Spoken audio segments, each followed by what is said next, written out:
السلام علیکم ورحمۃ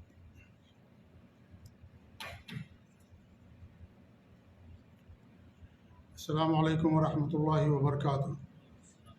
الحمدللہ رب العالمین، واشهد ان لا الہ الا اللہ وحدہ لا شریک لہ، واشهد ان محمدا عبدہ ورسولہ، بلغ الرسالہ وادى الامانہ ونصح الامہ وتركها على البيضاء ليلها كنهارها لا يزيغ عنها إلا هالك، صلوات الله وسلامه عليه وعلى آله وعلى أصحابه ومن اهتدى بهديه واستنى بسنته إلى يوم الدين، وبعد، فأعوذ بالله السميع العليم من الشيطان الرجيم من همزه ونفخه ونفثه، بسم الله الرحمن الرحيم، إن عدة الشهور عند الله 12 شهرا في كتاب الله يوم خلق السماوات والأرض منها 4 حرم، ذلك الدين القيم، فلا تظلموا فيهن أنفسكم، وقال في موضع آخر اليوم أكملت لكم دينكم وأتممت عليكم نعمتي ورضيت لكم الإسلام دينا، وقال أيضا يا أيها الذين آمنوا لا تحلوا شعائر الله ولا الشهر الحرام، وقال رسول الله صلى الله عليه وآله وسلم إن الزمان قد استدار كهيته يوم خلق الله السماوات والأرض، السنة 12 شهرا منها 4 حرم، 3 متواليات، ذو القعدة وذو الحجة ومحرم ورجب مضر بين جمادى وشعبان، أو كما قال صلى الله عليه وآله وسلم۔ معزز و مکرم و محترم ناظرین و سامعین، قبل اس کے کہ میں اپنی گفتگو کا آغاز کروں، ہمارے وہ بھائی جو دائیں اور بائیں بیٹھے ہوئے ہیں ان سے میری گزارش ہے کہ سامنے آ جائیں، اللہ تعالیٰ انہیں جزائے خیر عطا فرمائے، کیونکہ مجلس کے آداب میں سے ایک بہت اہم ادب یہ ہے کہ جو تقریر کرنے والا ہو، درس دینے والا ہو، اس کے سامنے تمام لوگوں کو بیٹھنا چاہیے۔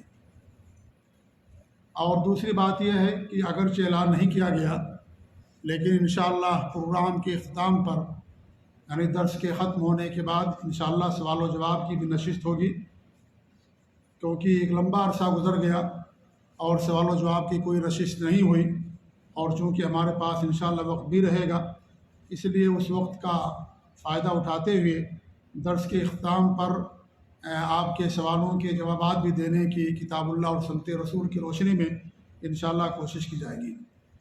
میرے بھائیوں، یہ جو موضوع ہے آج کا ماہ محرم کی حیثیت، اس موضوع پر آپ لوگ بارہا سن چکے ہوں گے، اس دعویٰ سینٹر میں بھی اور دیگر اہل علم سے بھی۔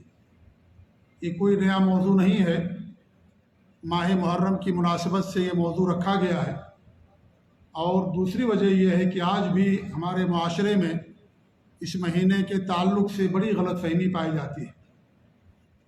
ابھی چند دن پہلے کی بات ہے، ہندوستان سے میرے پاس ایک صاحب نے فون کیا کہ ان کے ہاں بچے کی ولادت ہوئی ہے۔ کچھ لوگ کہتے ہیں کہ بچے کا عقیقہ کر لو، کچھ لوگ کہتے ہیں کہ محرم کا مہینہ مت کرو، خوشی مت مناؤ اس مہینے میں، اور سفر کے مہینے میں عقیقہ کر لینا یا بعد میں عقیقہ کر لینا۔ اولاد ہو رہی محرم کے مہینے میں، نبی کی حدیث ہے کہ بچے کے 7ویں دن عقیقہ ہونا چاہیے، لیکن محرم کے مہینے کی وجہ سے لوگ اس مہینے میں نہ شادیاں کرتے ہیں، نہ عقیقہ کرتے ہیں، نہ کوئی خوشی کا اظہار کرتے ہیں، نہ کوئی بڑا کام کرتے ہیں، نہ کوئی بلڈنگ بنانے کی شروعات کرتا ہے۔ یہ سب ہمارے معاشرے کے اندر لوگ اسے معیوب سمجھتے ہیں، اس لیے آج بھی اس موضوع کی ضرورت ہے کہ لوگوں کو اس کے تعلق سے رہنمائی کی جائے، اور اس محرم کے مہینے کی حقیقت میں کیا شرعی حیثیت ہے اسلام کی نظر میں، کتاب اللہ اور سنت رسول کی نظر میں، یہ جاننا آپ سب کے لیے، ہمارے لیے بہت ضروری ہے۔ اسی مناسبت سے آج کا یہ موضوع آپ لوگوں کے سامنے رکھا گیا۔ میرے بھائیوں، محرم کی 2 حیثیت ہے۔ پہلی حیثیت یہ ہے شرعی، اور دوسری تاریخی حیثیت ہے۔ شرعی حیثیت اس کی 2 ہے۔ ایک حیثیت یہ ہے کہ یہ مہینہ حرمت والا مہینہ ہے۔ میں نے جس آیت کریمہ کی تلاوت کی وہ سورہ توبہ کی آیت ہے، اس آیت کے اندر اللہ رب العالمین ارشاد فرماتا ہے ان عدت الشہور عند اللہ 12 شہرا فی کتاب اللہ، مہینوں کی تعداد اللہ تعالیٰ کے نزدیک جب سے آسمانوں اور زمینوں کی تخلیق ہوئی ہے 12 ہی ہے۔ اس لیے آپ دیکھیے دنیا کے ہر کیلنڈر میں 12 مہینے ہی کا ایک سال ہوتا ہے۔ دنیا کا کوئی ایسا کیلنڈر نہیں ہے، چاہے کسی بھی مذہب اور دھرم سے تعلق رکھتا ہو کیلنڈر، اس میں 13-14 مہینے کا سال نہیں ہوتا ہے۔ ہر ایک کے ہاں 12 مہینے ہی کا سال ہوتا ہے۔ دنوں میں فرق ہو جاتا ہے، کسی کے ہاں دن کچھ کم ہوتے ہیں۔ اگر آپ قمری اور چاند کا لحاظ رکھیں گے تو دن کچھ کم ہو جائیں گے، اور اگر آپ سورج کا لحاظ کریں گے تو دن زیادہ ہو جائیں گے، لیکن سب کے یہاں 12 مہینوں ہی کا ایک سال ہوتا ہے۔ پھر اللہ فرماتا ہے منہا اربعۃ حرم، اس 12 مہینے میں 4 مہینے حرمت والے ہیں۔ حرمت کا مطلب یہ ہے کہ ان مہینوں کے اندر قتال کرنا منع کر دیا گیا ہے۔ اس مہینے کی عظمت کا خیال رکھنا ہے۔ ان مہینوں کے اندر جیسے اور مہینے میں انسان گناہ سے پرہیز کرتا ہے یا کرنا چاہیے، اس مہینے کے اندر بدرجہ اولا اس کو گناہوں سے دور رہنا ہے۔ اور یہ 4 مہینے کون سے ہیں؟ قرآن میں کہیں اس کے بارے میں نہیں بتایا گیا، البتہ حدیثوں کے اندر اس میں ان 4 مہینوں کی تعین کی گئی۔ جو حدیث میں نے آپ کے سامنے پڑھی، یہ صحیح بخاری اور صحیح مسلم کی حدیث ہے، جسے آپ نے فتح مکہ کے موقع پر یہ حدیث آپ نے لوگوں کے سامنے بیان کی تھی۔ اور وہ حدیث یہ ہے کہ آپ نے فرمایا کہ ان الزمانہ قد استدار کہیتہ یوم خلق اللہ السماوات والارض، کہ زمانہ گھوم پھر کر کے اپنی پرانی حالت پر آ گیا ہے جس طریقے سے اللہ رب العالمین نے مہینوں کو پیدا کیا تھا۔ مہینہ یہ سال 12 مہینوں کا ہوتا ہے، اور ان 12 مہینوں میں 4 مہینے حرمت والے ہیں۔ ثلاثۃ متوالیات یا متتالیات، 3 مہینے لگاتار آتے ہیں، ذوالقعدہ و ذوالحجہ والمحرم و رجب و مضر بین جمادہ و شعبان، اور ماہ رجب جو مضر کا مہینہ ہے، جو جمادی الاخری اور شعبان کے درمیان میں آتا ہے۔ آپ نے اس مہینے کی نسبت مضر قبیلے کی طرف اس لیے فرمائی کیونکہ قبیلے مضر کے لوگ اس مہینے کی زیادہ تعظیم کرتے تھے، زیادہ اس مہینے کا خیال رکھتے تھے، اس لیے آپ نے رجب و مضر کہا، ورنہ ان کا اور کوئی رجب کا مہینہ نہیں تھا جو اس مہینے سے الگ رہا ہو۔ تو اس حدیث سے معلوم ہوا کہ 4 مہینے حرمت والے ہیں، اور یہ ہمیں حدیث سے معلوم ہوا، کیونکہ قرآن کو سمجھنے کے لیے حدیث کی ضرورت ہے۔ اگر آپ حدیث نہیں لیں گے، پوری امت مسلمان یہ 4 مہینے حرمت والے کون سے ہیں کسی کو اس کے بارے میں علم نہیں ہوگا۔ حدیث کے ذریعے سے اس کی تعین ہوتی ہے، کیونکہ قرآن کو سمجھنے کے لیے حدیث کی ضرورت ہے۔ اگر کوئی آدمی بغیر حدیث کے قرآن کو سمجھے گا تو نہ قرآن کو سمجھ پائے گا، نہ قرآن پر عمل کر پائے گا۔ پورے قرآن ڈھونڈ ڈالیے، کہیں بھی قرآن میں ان 4 مہینوں کی تعین نہیں کی گئی کہ 4 مہینے حرمت والے کون سے ہیں۔ اگر اس کی تعین کی گئی تو وہی دوسری وحی جسے حدیث کہا جاتا ہے، اس کے اندر ہمارے نبی صلی اللہ علیہ وسلم نے اس کی تعین فرمائی، اور دونوں اللہ رب العالمین کی طرف سے ہیں۔ قرآن بھی اللہ کی طرف سے وحی ہے، اور ہمارے نبی صلی اللہ علیہ وسلم کی حدیثیں بھی اللہ رب العالمین کی طرف سے وحی ہیں۔ وما ينطق عن الهوى ان هو الا وحی یوحی، اللہ رب العالمین اپنے نبی کے بارے میں فرمایا کہ آپ جو بھی کچھ کہتے ہیں وہ اللہ رب العالمین کی طرف سے وحی ہوتی ہے۔ لہذا آپ نے ان 4 مہینوں کی تعین فرمائی کہ وہ 4 مہینے ذوالقعدہ، ذوالحجہ اور محرم کا مہینہ اور رجب کا مہینہ ہے، یہ حرمت والے مہینے ہیں۔ اور ان مہینوں میں کی حرمت کا مطلب یہ ہے کہ ان مہینوں کے اندر جنگ کرنا، قتال کرنا، لڑائی کرنا، فساد کرنا، یہ ساری چیزیں شریعت کے اندر حرام کر دی گئی ہیں۔ اس طریقے سے اللہ تعالیٰ فرماتا ہے الذین آمنوا لا تحلوا شعائر اللہ ولا الشہر الحرام، اے ایمان والو جو اللہ کے شعار ہیں، شعائر ہیں، ان کو حلال نہ کرو اپنے لیے۔ اللہ تعالیٰ کے کیا شعار ہیں؟ شعار کہتے ہیں ان چیزوں کو جسے مسلمان ظاہری طور پر سب ایک ساتھ انجام دیتے ہیں، اس کو شعار کہا جاتا ہے، اس کو شعار کہتے ہیں۔ یعنی مسلمان مل کر کے سب ایک ساتھ جس عمل کو انجام دے، جس عبادت کو انجام دے، اس کو شعار کہا جاتا ہے۔ جیسے حج کا مہینہ ہے، قربانی ہے، جیسے عید اور بقرعید کی نماز ہے، زکوٰۃ الفطر ہے، یہ ساری چیزیں شعار کہلاتی ہیں۔ ان کی عظمت ہے دین اسلام کے اندر، اور ان شعار کی پابندی کی جائے گی، ان کا مذاق نہیں اڑایا جائے گا۔ ایسی داڑھی ہے، داڑھی بھی اسلام کا ایک شعار ہے۔ حجاب اور پردہ خواتین کے لیے، وہ بھی اسلام کا ایک شعار ہے۔ اگر کوئی داڑھی کا مذاق اڑائے یا عورتوں کے حجاب اور پردے کا مذاق اڑائے تو سمجھ لیجئے اس کا دین اسلام سے کوئی تعلق نہیں ہے، کیونکہ یہ شعار ہیں، پہچان ہیں، علامات ہیں ایک اسلام اور مسلمانوں کی۔ لہذا ان کا مذاق اڑانا یہ دین کا مذاق اڑانا ہے، شریعت اور نبی اور رسول کا مذاق اڑانا ہے۔ لہذا ایسا کرنا شریعت کے اندر حرام ہے۔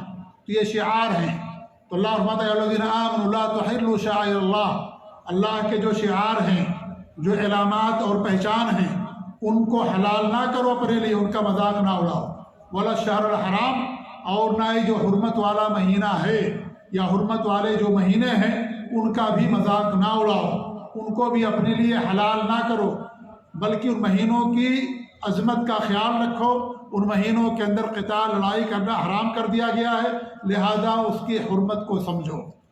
تو پہلی حیثیت اس مہینے کی یہ ہے کہ یہ مہینہ حرمت والا مہینہ ہے۔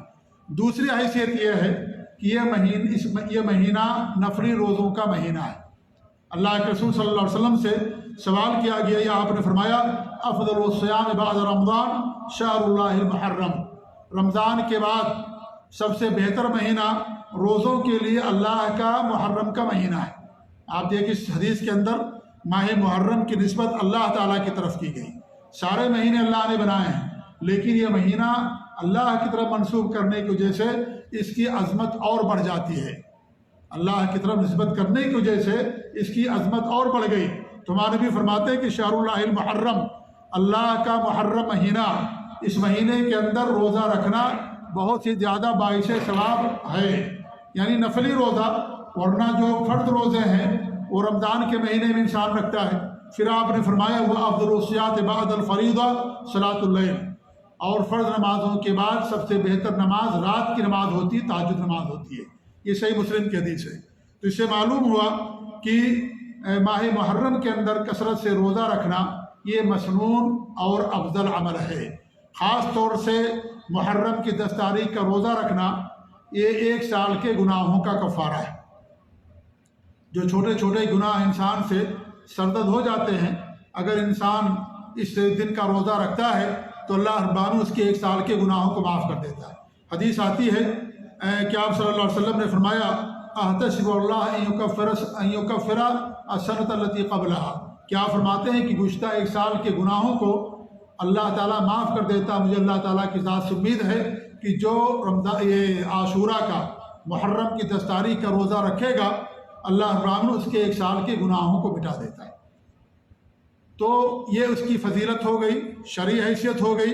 اس مہینے کی ایک حیثیت حرمت والا مہینہ، دوسری حیثیت یہ ہے کہ یہ روزوں والا مہینہ ہے، مسنون اور نفلی روزوں والا مہینہ، اور خاص طور سے محرم کی 10 تاریخ کا روزہ رکھنا 1 سال کے گناہوں کا کفارہ ہے۔ لیکن جب آپ کا آخری سال تھا سن 11 ہجری، جب آپ نے عاشورہ کا روزہ رکھا اور آپ کو یہ بات معلوم ہوئی کہ جو یہودی ہیں وہ اس دن کی تعظیم کرتے ہیں، تو آپ نے یہ فرمایا کہ لئن بقیت الى العام المقبل لاصومن التاسع، کہ اگر میں آئندہ سال رہا تو میں محرم کی 9 تاریخ کا بھی روزہ رکھوں گا۔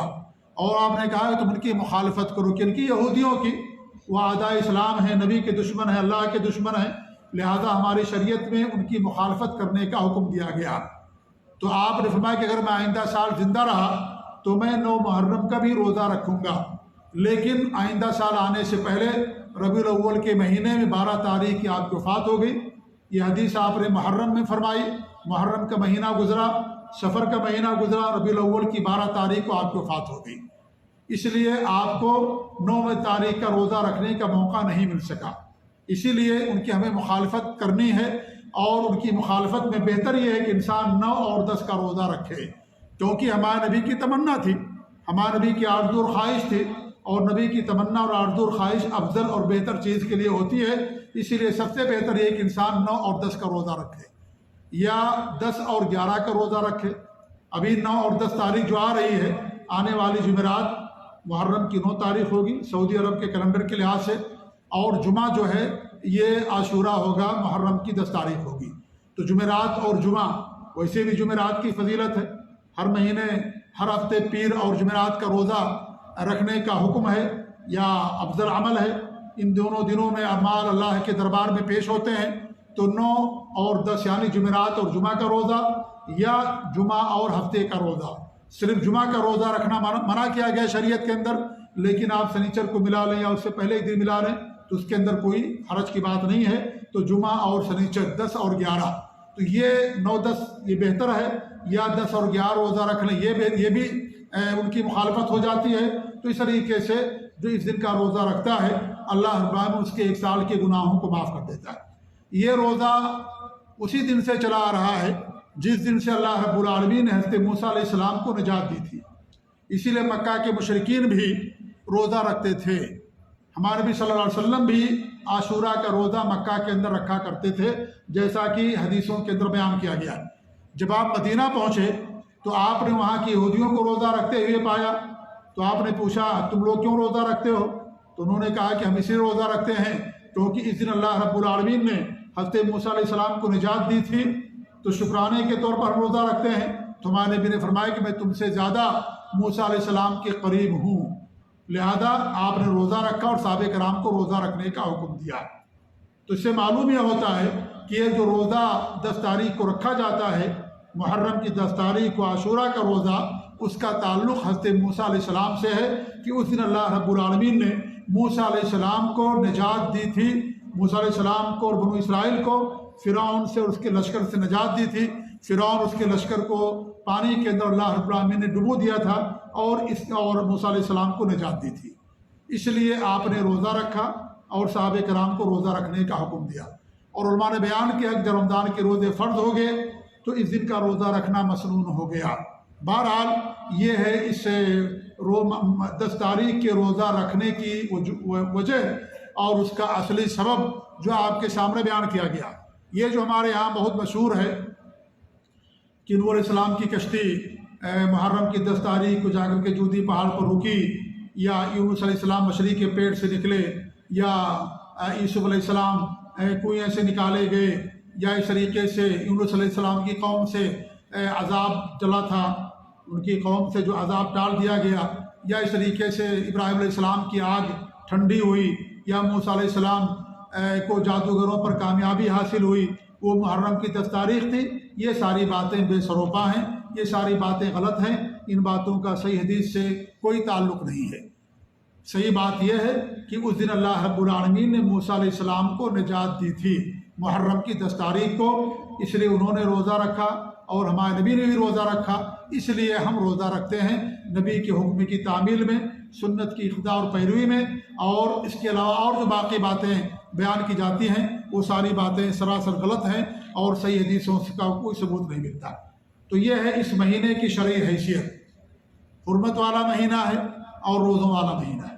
دوسری جو اس کی حیثیت ہے تاریخی حیثیت ہے، اور تاریخی حیثیت یہ ہے کہ اسلامی سال کی ابتدا اسی مہینے سے ہوتی ہے، محرم کے مہینے سے، اور اس کی وجہ یہ بیان کی جاتی ہے جیسا کہ تاریخ کے اندر بیان کیا گیا صحابہ کرام رضی اللہ تعالیٰ عنہ اجمعین کی سیرت میں کہ ابو موسیٰ اشعری رضی اللہ تعالیٰ عنہ یمن کے گورنر تھے، اور سن 17 ہجری میں انہوں نے حضرت عمر فاروق رضی اللہ تعالیٰ عنہ کے پاس یہ پیغام بھیجا کہ آپ کے طرف سے جو ہمارے پاس پیغامات آتے ہیں، جو خطوط آتے ہیں، ان خطوط اور پیغامات میں تاریخ درج نہیں ہوتی ہے، اس لیے ہمیں یہ نہیں معلوم پڑتا ہے کہ اس میں کون سی تاریخ پہلے کی ہے، خط پہلے کا ہے، کون سا پیغام بعد کا ہے، لہذا کوئی تاریخ طے کر لیں اور اس کو لکھ دیا جائے تاکہ جسے خط ملے اسے معلوم ہو جائے کہ خط یا مکتوب کب کا ہے۔ جب یہ حضرت ابو موسیٰ اشعری رضی اللہ تعالیٰ عنہ کی طرف سے امیر المؤمنین عمر فاروق رضی اللہ عنہ کے پاس یہ خط پہنچتا ہے تو آپ نے بڑے بڑے صحابہ کرام کو جمع کیا، انہی میں سے علی رضی اللہ تعالیٰ عنہ بھی تھے، حضرت عثمان غنی تھے، اور شریک عبد الرحمن بن عوف، اور جو بڑے بڑے صحابہ اس وقت بقید حیات تھے، وہ سب کے سب کو انہوں نے اکٹھا کر رکھا۔ اسی لیے عمر فاروق رضی اللہ عنہ کی ایک پالیسی تھی کہ وہ اپنے دور خلافت میں جو بڑے بڑے صحابہ کرام تھے ان کو مدینہ سے جانے سے منع کر دیا تھا، اور ان سب کو مدینہ ہی میں رہنے کا حکم دیا تھا، اور کہا کہ جب کوئی بڑا مسئلہ ہمارے پاس آ جائے گا تو میں کس سے مشورہ لوں گا، اس لیے بڑے بڑے صحابہ کرام کو انہوں نے مدینہ سے جانے سے منع کر دیا تھا۔ تو جب آپ کے پاس یہ پیغام پہنچا تو انہوں نے بڑے فاروق رضی اللہ تعالیٰ عنہ نے بڑے بڑے صحابہ کرام کو جمع کیا۔ علی رضی اللہ عنہ کی رائے یہ ہوئی کہ جو ہجرت ہے اس ہجرت کو اسلامی سال کی بنیاد بنائی جائے اور وہ ہمارا اسلامی سال کہلائے۔ اسی لیے جو ہمارا سال ہے اسلامی وہ کیا ہجری سال کہلاتا ہے، یعنی یہ ہمارا جو اسلامی سال ہے اس کا تعلق نبی اکرم صلی اللہ علیہ وسلم کی ہجرت سے ہے، اس کا تعلق آپ کی بعثت سے نہیں ہے، آپ کی ولادت سے نہیں ہے، فتح مکہ سے نہیں ہے، غزوہ بدر سے نہیں ہے، یا اور آپ کی زندگی میں جو بڑے بڑے واقعات پیش آئے ان سے نہیں ہے۔ اس کی جو بنیاد ہے اور اس کی جو وجہ ہے وہ ہے ہجرت، اسی لیے اس سال کو ہجری سال کہا جاتا ہے۔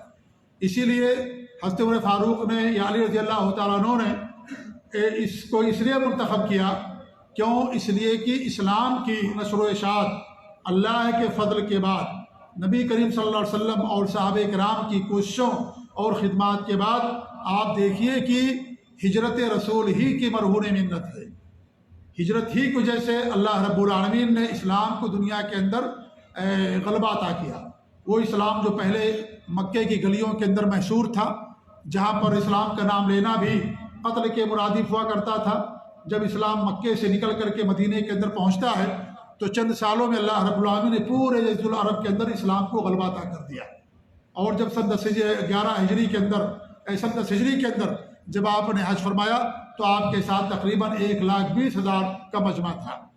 تو یہ ہجرت بہت یعنی اہم عمل ہے یا ایک اہم چیز ہے آپ کی زندگی میں، سیرت رسول میں۔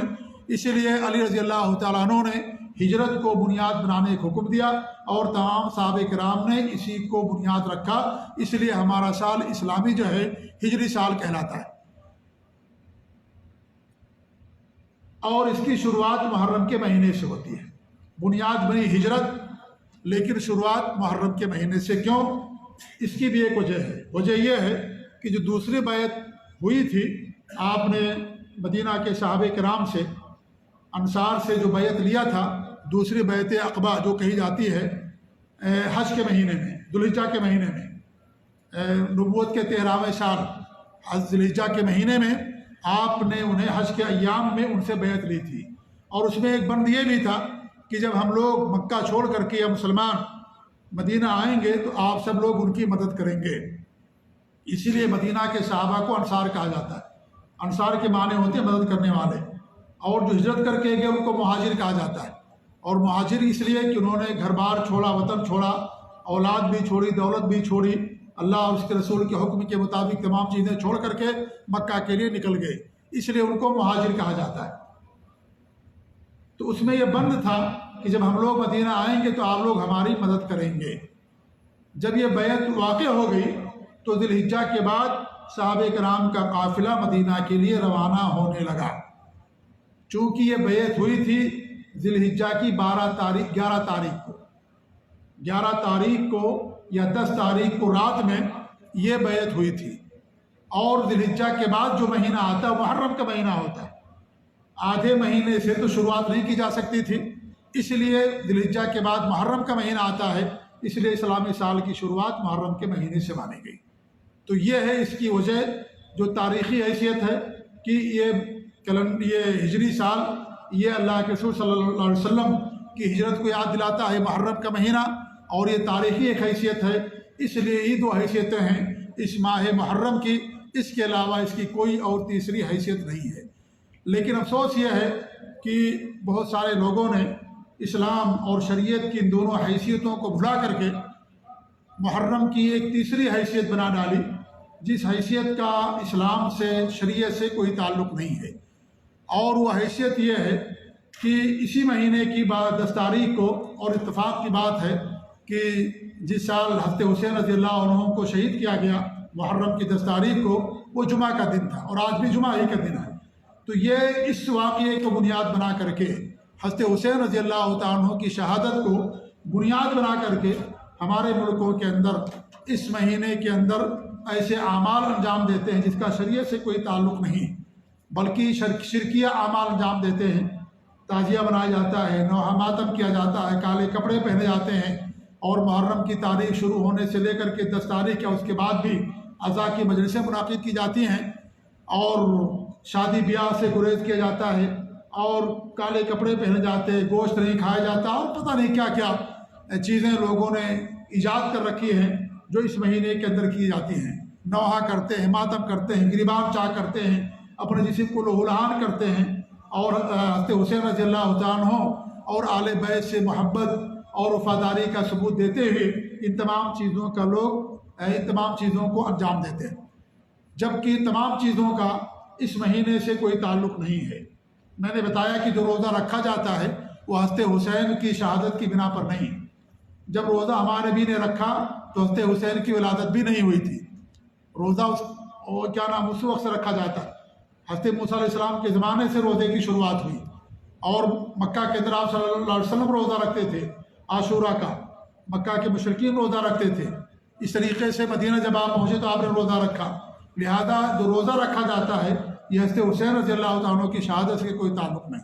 اس میں کوئی شک نہیں ہے کہ حضرت حسین رضی اللہ تعالیٰ عنہ کی شہادت تاریخ اسلام کا ایک بڑا واقعہ ہے، اور ان کی جو شہادت ہوئی ہے مظلومانہ طور پر ہوئی، اور ان کی شہادت یہ اللہ کے رسول صلی اللہ علیہ وسلم کی پیشین گوئی بھی ہے کہ ان کو شہید کیا جائے گا، جیسا کہ حدیثوں کے اندر بیان کیا گیا۔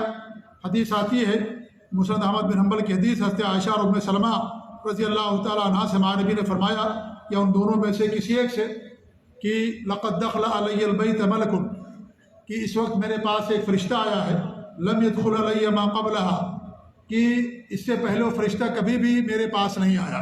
فقال علی، تو اس فرشتے نے مجھ سے یہ کہا، ان ابنک ھذا حسین مقتول، تمہارا یہ نواسہ، یہ بیٹا مقتول، یہ حسین، اسے قتل کیا جائے گا۔ وَإِنْ شِئْتَ أَرَيْتُكَ مِنْ تُرْبَةِ الْأَرْضِ الَّتِي يُقْتَلُ فِيهَا، اور اگر آپ چاہیں تو میں آپ کو زمین دکھا دوں، وہ مٹی جس مٹی پر ان کو قتل کیا جائے گا۔ قال، تو راوی فرماتے ہیں کہ فَأَخْرَجَ تُرْبَةً حَمْرَا، تو ہمارے نبی نے سرخ مٹی نکالی، یا وہ فرشتے نے سرخ مٹی نکال کر کے دکھایا اور کہا کہ اس سرزمین پر اس مٹی میں تمہارے نواسے حضرت حسین کو قتل کیا جائے گا۔ یہ مسند احمد کی جو ہے صحیح حدیث ہے۔ ایسے ہی اور مسند احمد کی ایک حدیث آتی جس میں اور تفصیل ہے، جس کی روایت کرنے والی ام سلمہ ہیں، وہ کہتی ہیں کہ جب ان کے ہاں اللہ کے رسول صلی اللہ علیہ وسلم کی باری تھی تو ان کے پاس ایک فرشتہ آیا، تو آپ نے ام سلمہ سے کہا کہ دروازے پر دھیان دو، کوئی دروازے سے اندر نہ آئے۔ تو وہ دروازے پر کھڑی ہو گئی کہ حسین رضی اللہ تعالیٰ عنہ آئے اور دروازے کو کھول کر کے اندر داخل ہو گئے، اور آ کر کے آپ کی پیٹھ پر کودنے لگے، اور آپ صلی اللہ علیہ وسلم کو گلے لگاتے اور ان کو چومتے بوسہ دیتے اور حضرت حسین رضی اللہ تعالیٰ عنہ کو۔ تو اس فرشتے نے کہا کہ کیا تمہیں ان سے بہت محبت ہے؟ تو انہوں نے کہا کہ ہاں بہت محبت ہے ہمیں ان سے۔ تو انہوں نے کہا کہ ان ابنت کا ستقتلہ امت، انہوں نے کہا کہ تمہاری امت کے لوگ انہیں قتل کریں گے۔ ان شئت اریتک المکان الذی یقتل فیہ، اگر تم چاہو تو میں تمہیں وہ جگہ دکھا دوں جس جگہ ان کو قتل کیا جائے گا۔ تمہارے نبی نے کہا کہ ضرور دکھا دیجئے۔ تو انہوں نے جہاں ان کو قتل کیا گیا وہاں سے مٹی نکالی اور ایک مٹھی مٹی ہمارے نبی صلی اللہ علیہ وسلم کو دے دی اور کہا کہ اس زمین پر ان کو قتل کیا جائے گا۔ اور صحابی رسول فرماتے ہیں، انس بن مالک اس حدیث کے راوی ہیں، کہ وہ مٹی کا رنگ سرخ تھا اور وہ نرم مٹی تھی۔ اور اس حدیث کے جو ایک راوی ہیں تابعی ہیں، ان کا نام ہے ثابت، وہ فرماتے ہیں کہ وہ کربلا کی زمین کی مٹی تھی۔ ابن حبان کی روایت ہے، مسند احمد کی روایت ہے، اور شعیب ارناؤوط نے اس حدیث کو حسن قرار دیا ہے، اور بھی علماء نے اس کو حسن قرار دیا ہے۔ تو ان حدیثوں سے معلوم ہوا کہ حضرت حسین رضی اللہ تعالیٰ عنہ کو شہید کیا جائے گا، اور ہمارے نبی صلی اللہ علیہ وسلم کی پیشین گوئی تھی، جیسے آپ نے حضرت علی کے بارے میں پیشین گوئی تھی، اور یہ کہا کہ تمہیں جو قتل کرے گا سب سے مجرم ہوگا، سب سے بڑا شریر قاتل ہوگا جو حضرت علی کو قتل کرے گا۔ ہمارے نبی نے حضرت عثمان رضی اللہ تعالیٰ عنہ کی بھی شہادت کی پیشین گوئی کی تھی کہ ان کو شہید کیا جائے گا۔ ایسی عمر رضی اللہ عنہ کی شہادت کی پیشین گوئی کی تھی کہ ان کو بھی شہید کیا جائے گا۔ اسی طریقے سے حضرت حسین رضی اللہ تعالیٰ عنہ کی بھی شہادت کی ہمارے نبی صلی اللہ علیہ وسلم پیشین گوئی کی تھی کہ ان کو شہید کیا جائے گا۔ اور شہید اس لیے کہا جاتا ہے کہ مظلومانہ طور پر ان کو شہید کیا گیا، کیونکہ جو دونوں لشکر تھے دونوں کے درمیان زمین و آسمان کا فرق تھا۔ ایک طرف چند لوگ تھے 100-200 کے آس پاس یا بہت زیادہ 300 تھے، اور ایک طرف 1000 کا لشکر تھا، اس لیے ہم یہ کہتے ہیں کہ ان کو مظلومانہ طور پر شہید کیا گیا۔ اور اس کے تعلق سے حضرت امام ابن تیمیہ رحمۃ اللہ علیہ کی ایک بہت بہترین بات ہے، جو اس سے پہلے بھی میں نے کہا، اور الحمدللہ وہ بات میں نے دیکھا کہ خود امام ابن تیمیہ رحمۃ اللہ علیہ نے بات ان کے تعلق سے بیان کی ہے، اور وہ بات یہ وہ کہتے ہیں کہ امام ابن تیمیہ رحمۃ اللہ علیہ حضرت حسین رضی اللہ تعالیٰ عنہ کے تعلق سے، میں پہلے بتا دوں کہ حضرت حسین رضی اللہ تعالیٰ عنہ اور حضرت حسن یہ دونوں جنت میں نوجوانوں کے سردار ہوں گے، سردار ہیں، ان کی بڑے مناقب اور فضائل ہیں حسن حسین رضی اللہ تعالیٰ عنہ کے۔ ان سے محبت دین ہے، ان سے بغض رکھنا کفر اور نفاق ہے۔ ان سے جو محبت کرے گا وہ نبی سے محبت کرے گا، ان سے جو بغض رکھے گا، نفاق رکھے گا، عداوت رکھے گا، گویا کہ وہ نبی سے بغض اور عداوت رکھتا ہے۔ ہم سب کو دنیا میں کوئی ایسا مسلمان نہیں ہے جسے حضرت حسن و حسین سے محبت نہ ہو۔ اگر اسے محبت نہیں ہے تو اس کا مطلب یہ ہے کہ اسے نبی سے بھی محبت نہیں ہے، اور اگر نبی سے محبت نہیں ہے جس کا مطلب یہ ہے کہ اسے اللہ تعالیٰ سے بھی محبت نہیں ہے۔ لیکن ظاہر بات ہے ہماری محبت رافضیوں کے طریقے سے نہیں ہے، جو رافضی حضرت حسین رضی اللہ تعالیٰ عنہ کے تعلق سے غلو کرتے ہیں اور ان کے مقام اونچا کرتے ہیں اور شہادت کا نام لے کر کے ناجائز اعمال کرتے ہیں، جبکہ ان تمام چیزوں کا اس سے کوئی تعلق نہیں ہے۔ حضرت حسین رضی اللہ عنہ کی شہادت نبی کی وفات کے 51 سال بعد ہوئی ہے۔ سن 61 ہجری میں حضرت حسین رضی اللہ عنہ کو شہید کیا گیا اور ان کی عمر 54 سال کی تھی۔ دین اسلام کو اللہ رب العالمین نے اپنے نبی پر مکمل کر دیا۔ الیوم اکملت لکم دینکم واتممت علیکم نعمتی ورضیت لکم الاسلام دینا۔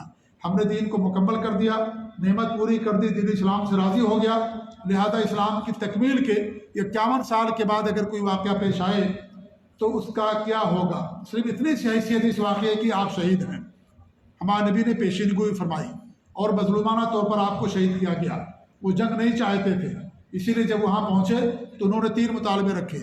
ایک تو یہ کہ مجھے مکہ واپس ہونے دیا جائے، نمبر 2 مجھے یزید کے پاس جانے دیا جائے، مجھے کسی سرحد پر جانے دیا جائے۔ یہ 3 مطالبے انہوں نے رکھے، اور اس میں اس بات کی بھی دلیل ہے کہ یہ جو جنگ ہوئی تھی اسلام اور کفر کی جنگ نہیں تھی۔ ہمارے ہاں لوگ یہ سمجھتے ہیں کہ اسلام اور کفر کی جنگ تھی، اور سمجھتے ہیں کہ اسلام کا بول بالا ہوا کربلا کے بعد، حضرت حسین کی شہادت کے بعد اسلام کا بول بالا ہوا اور اسلام کو غلبہ ملا۔ یہ ساری باتیں غلط ہیں۔ حضرت حسین رضی اللہ تعالیٰ عنہ بھی اسے اسلام اور کفر کی جنگ نہیں سمجھتے تھے، نہ ہی صحابہ کرام سمجھتے تھے۔ اسی لیے جب حضرت حسین رضی اللہ تعالیٰ عنہ مکہ سے ذی الحجہ کی 8 تاریخ کو نکلے تھے، وہ جب سارے لوگ حج کرنے کے لیے مکہ جاتے ہیں تو حضرت حسین رضی اللہ تعالیٰ عنہ ذی الحجہ کی 8 تاریخ کو مکہ سے نکلے، کہاں کے لیے؟ کوفہ کے لیے روانہ ہوئے، کیونکہ انہوں نے اس سے پہلے مسلم بن عقیل جو ان کے چچا کے بیٹے تھے ان کو بھیجا تھا، اور کوفہ والوں کے بارے میں پتہ کرنے کے لیے، کیونکہ کوفہ والوں کی طرف سے ان کے پاس بہت سارے خطوط آئے تھے کہ آپ ہمارے پاس آ جائیے، ہم یزید کی حکومت اور خلافت کو تسلیم نہیں کرتے ہیں، ہم آپ کو اپنا خلیفہ مانتے ہیں، آپ آئیے، ہم آپ کے ہاتھ میں بیعت کریں گے۔ ان کے پاس خطوط کا ڈھیر تھا۔ ان خطوط کی بنیاد پر حالات کا پتہ لینے کے لیے حضرت حسین رضی اللہ تعالیٰ عنہ نے اپنے چچا کے جاز بھائی مسلم بن عقیل کو بھیجا۔ جب وہاں پہنچے وہ، تو وہاں پہنچنے کے بعد کوفہ کے اکثر لوگوں نے تقریباً 10,000 یا 15,000 کا لشکر یا لوگوں نے ان کے ہاتھ پر بیعت کیا۔ اس کے بعد جب دیکھا کہ وہاں کے حالات سازگار ہیں، وہ سارے کے سارے حضرت حسین ہی کو چاہتے ہیں، انہوں نے وہاں سے خط لکھ دیا، اور خط یہ لکھا کہ آپ آ جائیے، اور کوفہ اور سب لوگ آپ ہی کو خلیفہ منتخب کرنا چاہتے ہیں۔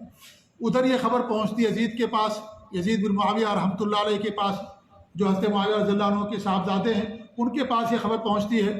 تو وہاں خبر پہنچنے کے بعد ان کے جو والد تھے حضرت بن معاویہ رضی اللہ تعالیٰ عنہ، ان کا ایک غلام تھا جس کا نام تھا سفینہ، بہت ماہر تھا اور بہت ہی زیادہ حکیم اور دور اندیش تھا، گرچہ غلام تھا۔ حضرت بن معاویہ رضی اللہ عنہ بھی اس سے مشورہ لیا کرتے تھے۔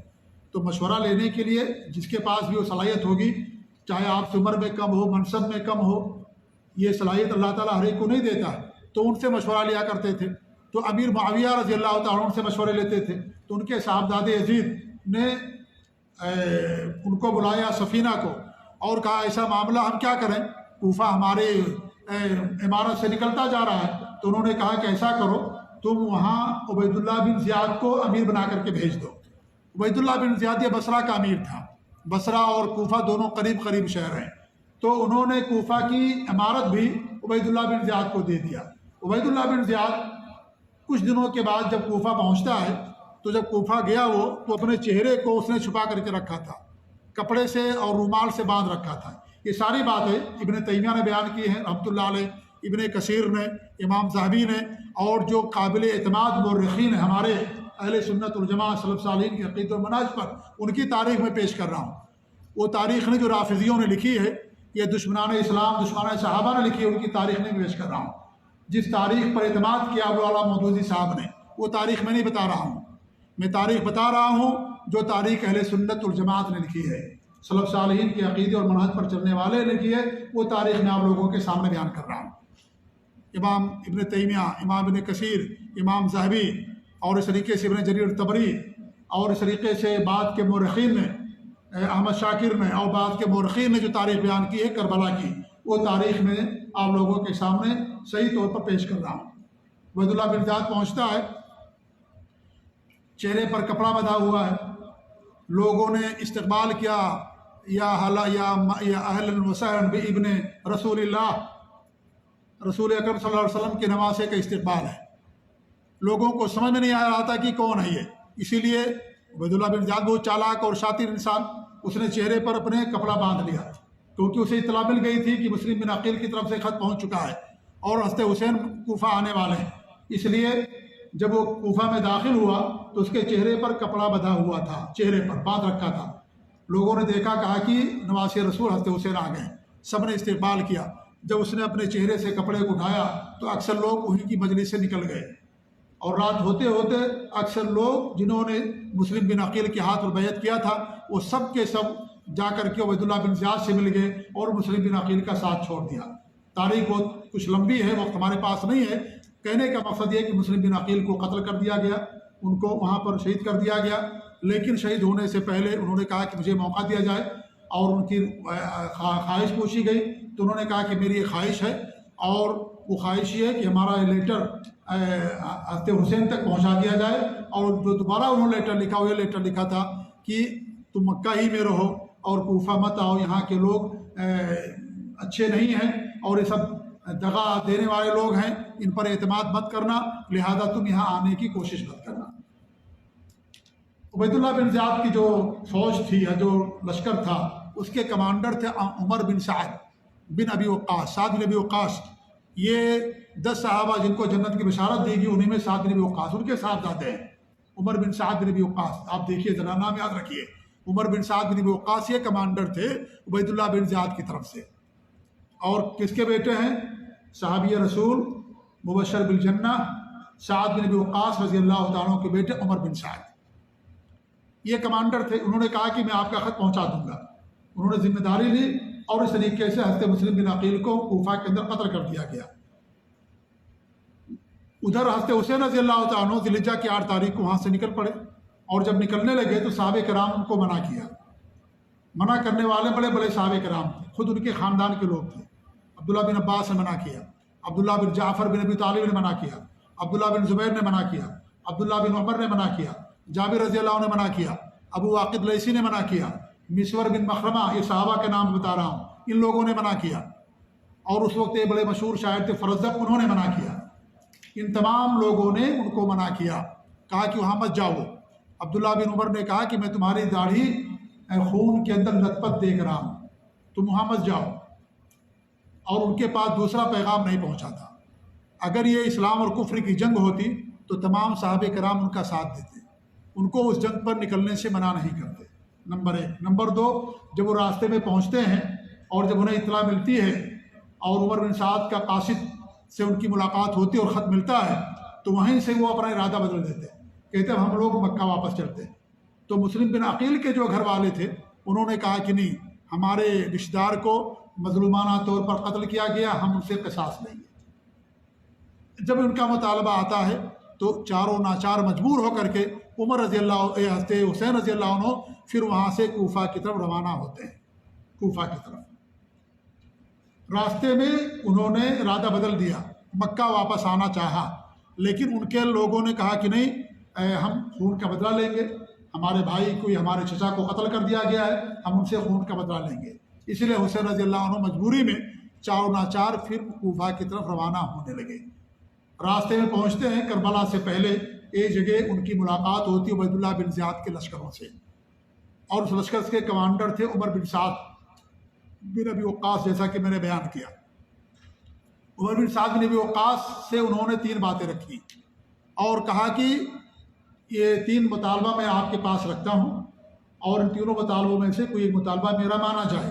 ایک مطالبہ یہ کہ مجھے مکہ واپس جانے دیا جائے، نمبر 2 مجھے یزید کے پاس جانے دیا جائے، میں ڈائریکٹ یزید کے پاس جاؤں گا، نمبر 3 کسی سرحد پر مجھے جانے دیا جائے، میں اپنی زندگی کے بقیہ حصہ وہاں رہ کر کے گزار دوں گا۔ یہ کہا حضرت حسین رضی اللہ تعالیٰ عنہ نے۔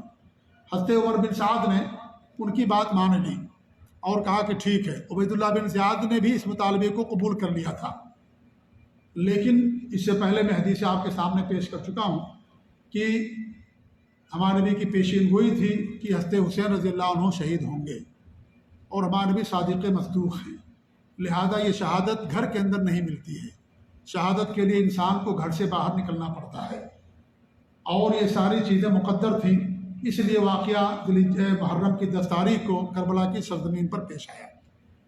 عمر بن سعد نے قبول کر لیا، عبید اللہ بن زیاد نے بھی کہا کہ ہاں، ہم تینوں میں سے تمہارا ایک مطالبہ قبول کرتے ہیں۔ اس کے بعد ایک اور شخص تھا جس کا نام تھا شمر بن ذی الجوشن آدمی، اس کا نام تھا، اس نے کہا کہ نہیں، اور عبید اللہ بن زیاد کے مقرب لوگوں میں سے تھا، قریب لوگوں میں سے تھا، اس نے کہا کہ نہیں، اصول یہ ہے کہ حضرت حسین تم اس بصرہ کے اور کوفہ کے گورنر ہو، بصرہ اور کوفہ کے تم گورنر ہو، لہذا یہ واقعہ یہاں پیش آ رہا ہے اور یہاں حضرت حسین کو گرفتار کیا گیا، لہذا اصول یہ کہتا ہے، نظام یہ کہتا ہے کہ تم یہاں کے گورنر اور امیر ہو، وہ آئیں اور تمہارے ہاتھ پر بیعت کریں، اور اس کے بعد تم انہیں یزید کے پاس بھیجو یا مکہ بھیج دو یا جہاں تمہاری مرضی تہاں تم کو بھیج دو۔ یہ کس نے ورغلایا؟ شمر بن ذی الجوشن نامی ایک شخص نے، یہ اس نے ورغلایا، اور یہ بات عبید اللہ بن زیاد کو یعنی سمجھ میں آ گئی، یا اس نے اس کی رائے کو قبول کر لیا۔ پھر پیغام بھیجا گیا حضرت حسین کے پاس کہ نہیں، پہلے آپ سرنڈر کریں، پہلے اپنے آپ کو عبید اللہ بن زیاد کے حوالے کریں، اس کے بعد وہ جو چاہیں گے آپ کے بارے میں فیصلہ کریں گے۔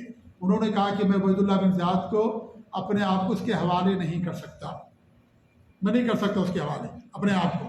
تو انہوں نے کہا اگر حوالے نہیں کریں گے جنگ کے لیے تیار ہو جائیے۔ انہوں نے کہا کہ ٹھیک ہے، جنگ ہمیں منظور ہے، لیکن عبید اللہ بن زیاد کے حوالے ہم اپنے آپ کو نہیں کریں گے، یا اس کے ہاتھ پر جا کر کے بیعت نہیں کریں گے۔ حضرت حسین رضی اللہ عنہ نے اس بات کا شدت سے انکار کر دیا۔ اس کے بعد جنگ پیش آئی۔ جنگ کیا تھی؟ ایک طرف کچھ لوگ تھے، 100-200 یا بہت زیادہ 300 لوگ تھے، اور ایک طرف 1000 کا لشکر تھا، اس لیے حضرت حسین رضی اللہ عنہ کو مظلومانہ طور پر شہید کر دیا گیا۔ اور اس سے پہلے وہ سارے لوگ ایک دوسرے کے ساتھ نماز بھی پڑھتے تھے، جیسا کہ تاریخ کے اندر بیان کیا جاتا ہے، اور حضرت حسین ہی امام ہوا کرتے تھے، انہی کی امامت میں لوگ نماز پڑھتے تھے۔ اور یہ ایک دن کا واقعہ ہے، چند گھنٹوں کا واقعہ ہے، ایسا نہیں ہے کہ کئی دنوں تک جنگ چلتی رہی جیسا کہ روافظ اور جو دشمنان صحابہ وہ بیان کرتے ہیں۔ تو میں بتا یہ رہا تھا کہ مختصر طور پر میں نے واقعہ آپ لوگوں کے سامنے بیان کیا کہ کس طریقے سے یہ کربلا کا واقعہ پیش آیا، کیسے حضرت حسین رضی اللہ تعالیٰ عنہ کو مظلومانہ طور پر شہید کیا گیا۔ یہ جنگ حضرت حسین بھی جیسا کہ میں نے کہا یہ نہیں سمجھتے تھے کہ اسلام اور کفر کی جنگ ہے۔ اگر اسلام اور کفر کی جنگ ہوتی، یہ ساری باتیں جو میں نے بیان کی ہیں کہ وہ مکہ واپس جانا چاہ رہے تھے راستے میں، اور صحابہ نے ان کو روکا اور 3 مطالبے رکھے، یہ ساری چیزیں اس بات کو دلالت کرتی ہیں کہ حضرت حسین رضی اللہ تعالیٰ عنہ خود وہ اسلام اور کفر کی جنگ نہیں سمجھتے تھے، لہذا اسے اسلام اور کفر کی جنگ ماننا یہ سب کیا ہے، سراسر غلط ہے، بلکہ اس سے اسلام کو نقصان پہنچا ہے، اس سے مسلمانوں کو نقصان پہنچا، اور ایک بڑا واقعہ اسلامی تاریخ اسلام کا، لیکن اس سے بھی بڑے بڑے واقعات اسلام کے اندر پیش آئے۔ حضرت حسین رضی اللہ تعالیٰ عنہ سے بڑے شہید تھے حضرت امیر حمزہ رضی اللہ تعالیٰ عنہ، جن کو دربار نبوت سے سید الشہداء کا لقب دیا گیا ہے۔ جو روافض ہیں یہ حضرت حسین کو سید الشہداء کہتے ہیں، حالانکہ اللہ کے رسول صلی اللہ علیہ وسلم نے کن کو سید الشہداء قرار دیا ہے؟ حضرت امیر حمزہ رضی اللہ تعالیٰ عنہ کو، وہ سید الشہداء، ان کو بھی شہید کیا گیا غزوہ احد کی سرزمین پر یا غزوہ احد کے اندر۔ اسی طریقے سے آپ دیکھیے حضرت حسین رضی اللہ عنہ سے بڑے تھے اور ان سے افضل تھے، مبشر بالجنہ تھے، ان کے والد محترم علی رضی اللہ عنہ، ان کو بھی شہید کیا گیا، ان کی بھی شہادت حضرت حسین کی شہادت سے بڑی ہے۔ اس طریقے سے آپ دیکھیں حضرت عثمان غنی رضی اللہ تعالیٰ عنہ، جو حضرت حسین رضی اللہ عنہ کے خالو تھے، حضرت عثمان رضی اللہ تعالیٰ عنہ، ہمارے نبی صلی اللہ علیہ وسلم نے 2 بیٹیوں کی شادی ان کے ساتھ کر رکھی تھی۔ جب دوسری بیٹی کی بھی وفات ہو گئی تو ہمارے نبی نے فرمایا اگر ہمارے پاس تیسری بیٹی ہوتی تو بھی اس کی شادی میں حضرت عثمان کے ساتھ کر دیتا۔ ان کو بھی مظلومانہ طور پر شہید کیا گیا اور ان کی شہادت بھی حضرت حسین سے بڑی شہادت تھی، بڑی شہادت تھی حضرت حسین رضی اللہ عنہ سے حضرت عثمان غنی رضی اللہ عنہ کی۔ پورا محاصرہ کیا گیا، پورے 1 مہینے تک کھانا اور پانی بھی نہیں ملا حضرت عثمان غنی رضی اللہ تعالیٰ عنہ کو۔ وہ شخصیت، وہ ذات مبارکہ جس نے مدینہ کے لوگوں کے لیے، جب یہودیوں نے جو مدینہ کے اندر جو کنویں تھے یہودیوں کے قبضے میں تھے، انہوں نے مسلمانوں پر اس کنویں سے پانی لینے کو حرام کر دیا، منع کر دیا اور کہا کہ کوئی اس کنویں سے پانی نہیں لے سکتا ہے۔ اور جب مسلمان پانی کے لیے ترسنے لگے تو حضرت عثمان غنی رضی اللہ تعالیٰ عنہ نے ان کنوؤں کو خرید کر کے تمام مسلمانوں کے لیے وقف کر دیا تھا۔ جس ذات مبارکہ کی وجہ سے مدینہ کے مسلمانوں کو پانی ملا، ایک دن ایسا بھی آیا کہ پورا 1 مہینے تک کھانا اور پانی کے لیے ترستے رہے۔ اسی لیے علامہ احسان علی ظہیر کہا کرتے تھے کہ تاریخ اسلام میں اگر کوئی سب سے زیادہ مظلومانہ طور پر شہید ہوا ہے تو حضرت عثمان غنی رضی اللہ تعالیٰ عنہ، پورے 1 مہینے تک ان کے گھر کا محاصرہ کیا گیا اور قرآن کی تلاوت کر رہے تھے، اس وقت ان کو شہید کیا گیا۔ فسیق فیکہم اللہ، قرآن کی آیت کریمہ پڑھ رہے تھے اور اس وقت ان کی شہادت عمل میں آئی تھی حضرت عثمان غنی رضی اللہ تعالیٰ عنہ کی۔ ان کی شہادت حضرت حسین سے بڑی شہادت ہے۔ ایسے آپ دیکھیں ان سے افضل عمر فاروق رضی اللہ تعالیٰ عنہ، دوسرے خلیفہ راشد، ان کو بھی شہید کیا گیا۔ اور ایک مجوسی غلام نے ان کو شہید کیا، مغیرہ بن شعبہ کا غلام تھا، ابو لولو فیروز مجوسی، اس نے حضرت عمر رضی اللہ عنہ کو شہید کیا۔ وہ فجر کی نماز پڑھا رہے تھے، خنجر سے اس نے وار کیا اور اس طریقے سے حضرت عمر فاروق کو شہید کر دیا۔ ان کی شہادت ان سے بھی بڑی تھی، کیونکہ اس کائنات میں اس امت کے اندر دوسرے سب سے افضل جو شخصیت ہیں وہ عمر فاروق رضی اللہ عنہ کی، ان کو بھی شہید کیا گیا۔ تو کیا ان تمام لوگوں کی شہادتوں پر لوگ ماتم کرتے ہیں؟ کیا نوحہ کرتے ہیں؟ کیا گریبان چاک کرتے ہیں؟ کیا اس طریقے کی چیزیں کرتے ہیں جو حضرت حسین رضی اللہ عنہ کی شہادت کی آڑ میں ہمارے ملکوں کے اندر کیا جاتا ہے؟ اگر یہ ساری چیزیں شریعت کی روشنی میں جائز ہوتی تو ان لوگوں کے لیے جائز ہوتی جن کی شہادتیں ان سب سے بڑی شہادت ہے۔ لہذا یہ ساری چیزیں جو کی جاتی ہیں یہ سب شریعت کے اندر حرام اور ناجائز ہے، اور پھر نوحہ اور ماتم کرنا یہ زمانے جاہلیت کی چیزوں میں سے ہے۔ ہمارے نبی نے اس سے منع فرمایا ہے۔ زمانے جاہلیت میں لوگ ماتم کرتے تھے، گریبان چاک کرتے تھے، کپڑے پھاڑتے تھے، آہو بکا کرتے تھے، چیختے اور چلاتے تھے۔ ہمارے نبی صلی اللہ علیہ وسلم نے ان تمام چیزوں سے امت کو اور لوگوں کو منع کیا ہے، اور آپ کی بہت ساری حدیثیں ہیں۔ حدیث میں فرماتے ہیں لیس منا من شق الجیوب ولطم الخدود دعا بدعوى الجاہلیہ، بخاری مسلم کی حدیث آپ فرماتے ہیں کہ وہ ہم میں سے نہیں ہے جو اپنے گریبان کو چاک کرے، اپنے رخسار کو تماشے مارے اور جاہلیت کی پکارے، وہ ہم میں سے نہیں ہے۔ اس طریقے سے ایک حدیث میں آپ فرماتے ہیں کہ انا بری من السالقہ والحالقہ والشاقہ، میں بین کرنے والی یعنی نوحہ ماتم کرنے والی، سر کے بال موڑنے والی اور کپڑے پھاڑنے والی عورتوں سے برات کا اظہار کرتا ہوں۔ یہ آپ نے عورتوں کے بارے میں بیان کیا، کیونکہ ماتم عورتیں کرتی ہیں۔ زمانے جاہلیت کے اندر ماتم عورتیں کیا کرتی تھیں، نوحہ عورتیں کرتی تھیں، مرد لوگ نہیں کرتے تھے۔ اسی لیے آپ نے فرمایا ورنہ جو بھی نوحہ ماتم کرے گا اس پر یہ حدیث صادق ہوگی۔ اللہ کے رسول صلی اللہ علیہ وسلم اسے تمام لوگوں سے بری ہوں گے۔ آج اسے جو محرم کا مہینہ جو روافظ ہیں، عورتیں بھی ماتم کرتی ہیں، ان کے مرد بھی ماتم کرتے ہیں، اپنے جسم کو لولہان کرتے ہیں اور چاقوؤں سے، چھریوں سے، تلواروں سے اپنے جسم کو لولہان کرتے ہیں، مارتے ہیں۔ یہ ساری چیزیں مرد کرتے ہیں، تو وہ بھی اس حدیث کے روشنی میں وہ ان پر بھی لعنت ہوتی ہے اور ان سے بھی اللہ کے رسول صلی اللہ علیہ وسلم گویا کہ بری ہیں، کیونکہ تمام چیزیں جاہلیت کے اعمال میں سے ہیں۔ اس طریقے سے ہمارے نبی نے فرمایا کہ اگر نوحہ کرنے والی عورت توبہ کیے بغیر مر گئی تو قیامت کے دن وہ اس حالت میں اٹھائی جائے گی کہ آتش گیر مادے کی قمیض پہنی ہوگی اور خارش کی زرہ جب پہنائی جائے گی اسے، یعنی اس کے جو کپڑے ہوں گے وہ سب آگ کے ہوں گے اور آگ کے کپڑوں کے کپڑے اس کو پہنائے جائیں گے اگر عورت ماتم کرتے ہوئے مر گئی، اسے توبہ نہیں کیا۔ تو کہنے کا مقصد یہ ہے کہ اسلام کے اندر ماتم نہیں ہے، نوحہ نہیں، اسلام کے اندر حرام ہے۔ اور یہ ماتم یا جو سوگ ہوتا ہے اس سوگ کا تعلق عورتوں سے ہوتا، مردوں سے نہیں ہوتا ہے۔ اور زیادہ سے زیادہ اسلام کے اندر کسی آدمی کی وفات پر عورتوں کے لیے 3 دن سے زیادہ 3 دن، اور اگر شوہر ہے تو 4 مہینہ 10 دن سوگ منانے کی اجازت ہے، اس سے زیادہ کی اجازت نہیں ہے۔ کسی بھی آدمی کی وفات ہو جائے عورت 3 دن سے زیادہ سوگ نہیں منا سکتی، البتہ اگر اس کا شوہر ہے تو 4 مہینہ 10 دن تک وہ سوگ منائے گی، اس سے زیادہ سوگ منانا بالکل جائز نہیں ہے، وہ بھی عورت کے لیے۔ یعنی عورت کے باپ کا انتقال ہو جائے، اس کے بھائی کا، اس کے بیٹے کا، اس کے بہن کا، بھائی کا انتقال ہو جائے تو 3 دن سے زیادہ سوگ نہیں منا سکتی۔ اور سوگ منانا ایسا نہیں ہے کہ وہ گریبان چاک کرے گی، کپڑے پھاڑے گی، رخسار پیٹے گی، چیخے گی، چلائے گی، نہیں۔ سوگ منانے کا مطلب صرف یہ ہے کہ وہ زیب و زینت نہیں کرے گی، زرق برق لباس نہیں پہنے گی، یا وہ زیب و زینت والے کپڑے نہیں پہنے گی، یا زیب و زینت والے زیورات نہیں پہنے گی، اس کا معنی اور مطلب ہے۔ یہ مطلب نہیں ہے کہ وہ گریبان چاک کرے گی، کپڑے پھاڑے گی، اس طریقے سے نوحہ اور ماتم کرے گی، چیخے گی، چلائے گی 3 دن تک، نہیں۔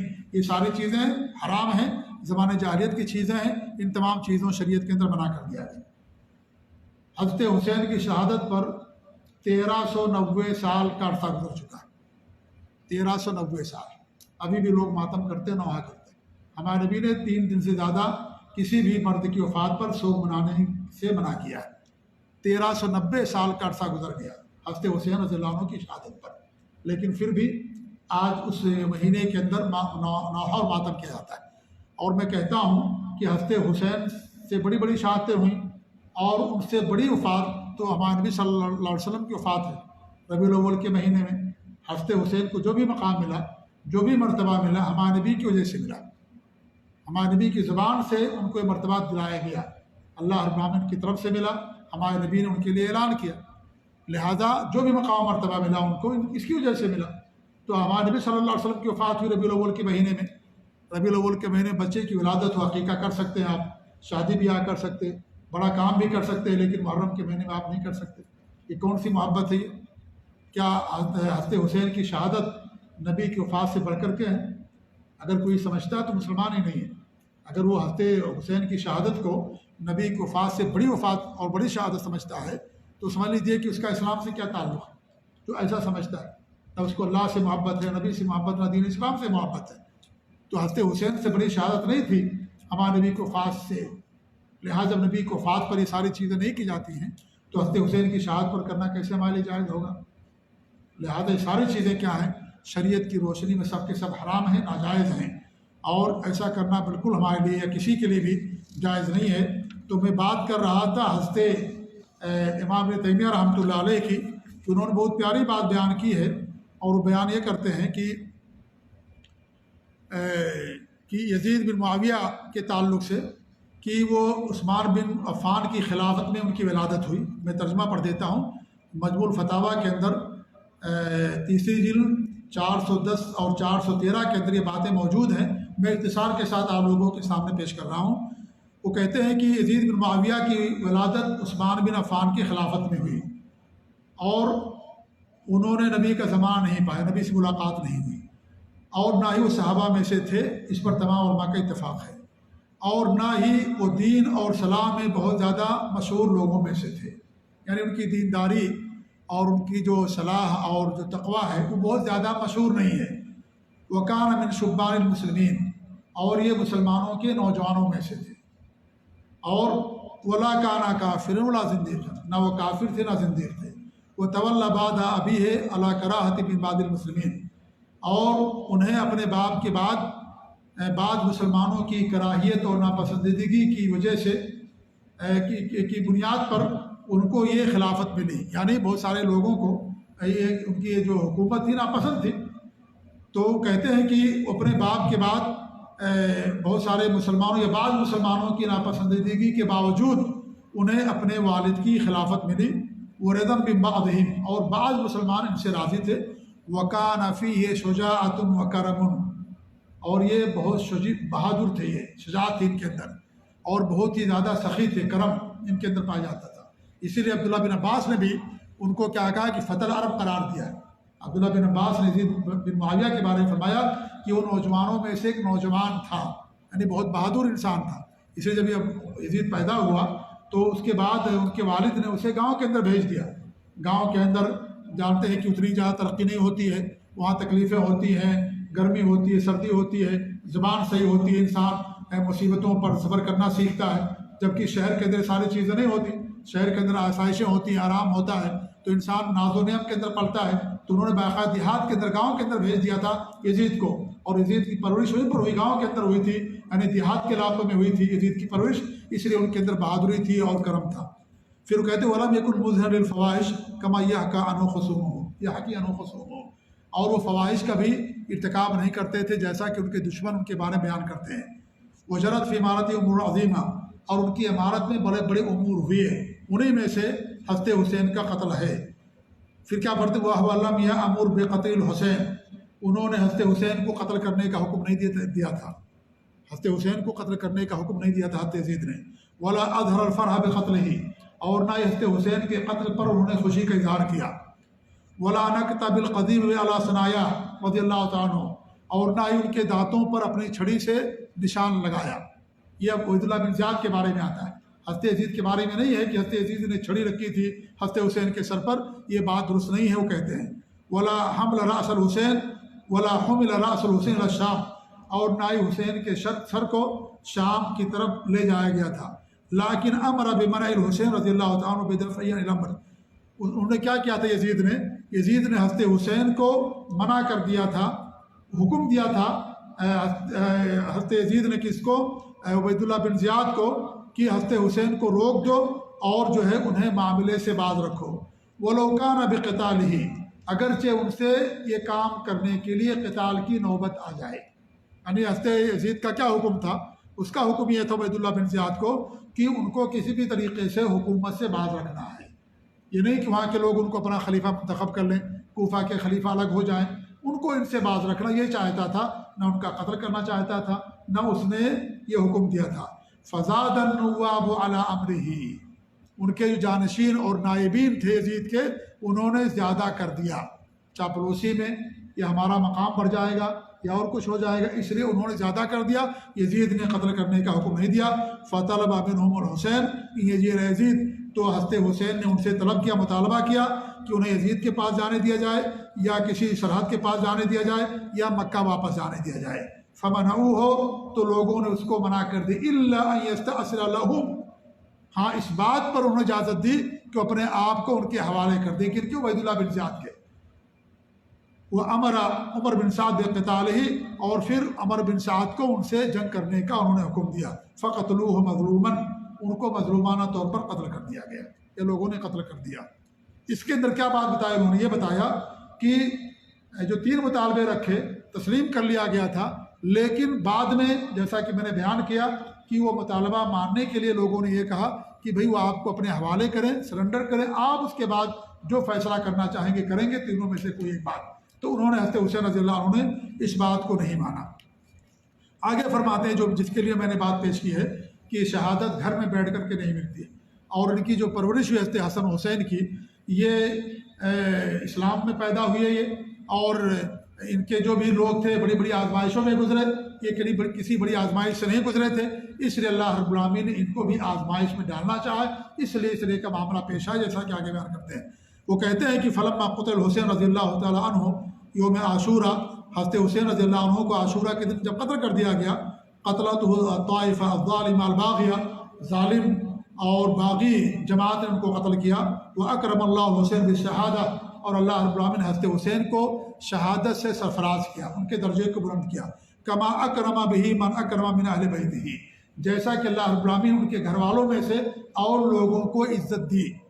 اکرم بها حمزہ و جعفر و اباہ علی وغیرہم، اللہ نے شہادت کی تھی حمزہ کو، جعفر کو، اور ان کے والد علی کو، اور ان کے علاوہ بھی لوگوں کو۔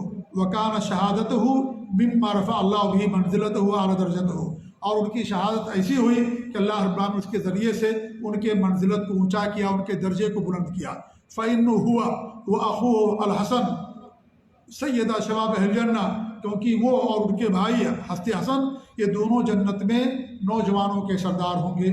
وَالْمَنَازِلُ الْعَالِيَةُ لَا تَنَالُ إِلَّا بِالْبَلَاءِ، اور بلند مقامات آزمائشوں کے بغیر نہیں ملتے ہیں۔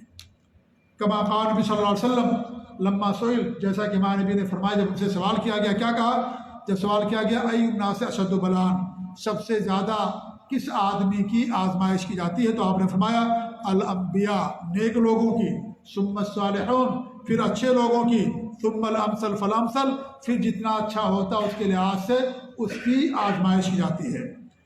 یبتلی الرجل علی حسب دینہ، یا یبتلی الرجل علی حسب دینہ، آدمی کو اس کے دین کے مطابق آزمائش کی جاتی ہے۔ فإن كان في دینہ صلابہ زید فی بلائہ، اگر اس کے دین کے اندر تمسک ہوتا ہے، مضبوطی ہوتی ہے، تو اس کی آزمائش میں اضافہ کر دیا جاتا ہے۔ وإن كان في دینہ رقۃ خفف عنہ، اگر اس کے دین کے اندر ہلکا پن ہوتا ہے تو آزمائش بھی ہلکی کی جاتی ہے۔ ولا يزال البلاء بالمؤمن حتى يمشي على الارض وليس عليه خطيئة، اور ایک مومن کی آزمائش ہوتی رہتی ہے ہمیشہ، یہاں تک کہ وہ زمین پر چلتا رہتا ہے اور اس کے اوپر کوئی گناہ نہیں ہوتا۔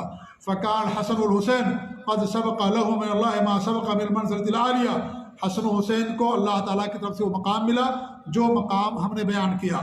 ولم یکن قد حصل له بالبلاء، اور ان دونوں کے لیے کوئی آزمائش نہیں ہوئی تھی ما حصل لسلفہما الطیب، جو ان کے خاندان کے لوگ تھے جس طریقے سے ان کی آزمائش کی گئی، ان دونوں کی آزمائش نہیں ہوئی تھی۔ فإنہما ولدا فی عز الاسلام، کیونکہ ان دونوں کی اولاد اس وقت ہوئی جب اسلام سب بلند تھا، اسلام غالب تھا۔ وتربیا فی عز و کرامہ، اور کرامت کے ساتھ، بڑی عزت کے ساتھ ان دونوں کی تربیت ہوئی۔ والمسلمون یعظمونہما، اور مسلمان کی تعظیم کرتے تھے، ویکرمونہما، اور ان کی عزت کرتے تھے۔ ومات النبی صلی اللہ علیہ وسلم ولم یستکملا سن التمیز، اور نبی کی وفات ہوئی اور یہ دونوں تمیز کی عمر کو بھی نہیں پہنچے تھے، یعنی بالغ نہیں ہوئے تھے بھی۔ فکان نعمت اللہ علیہما، اللہ تعالیٰ کی نعمت ہوئی ان دونوں کے اوپر، ان ابتلاہما بیما یلحقہما باہل بیتہما، کہ اللہ تعالیٰ ان دونوں کی آزمائش کی ان چیزوں سے جن کے ذریعے سے اللہ تعالیٰ ان کے خاندان لوگوں سے ان کو ملا دے، یعنی انہیں بھی شہادت کا درجہ مل جائے، اس لیے اللہ نے ان کی آزمائش کی۔ کما ابتلی من کان افضل منہما، جیسے کہ ان دونوں سے جو افضل تھے ان کی آزمائش اللہ نے کیا ہے، ان کی آزمائش کی گئی۔ فإن علی بن ابی طالب افضل منہما، علی بن ابی طالب ان دونوں سے افضل تھے۔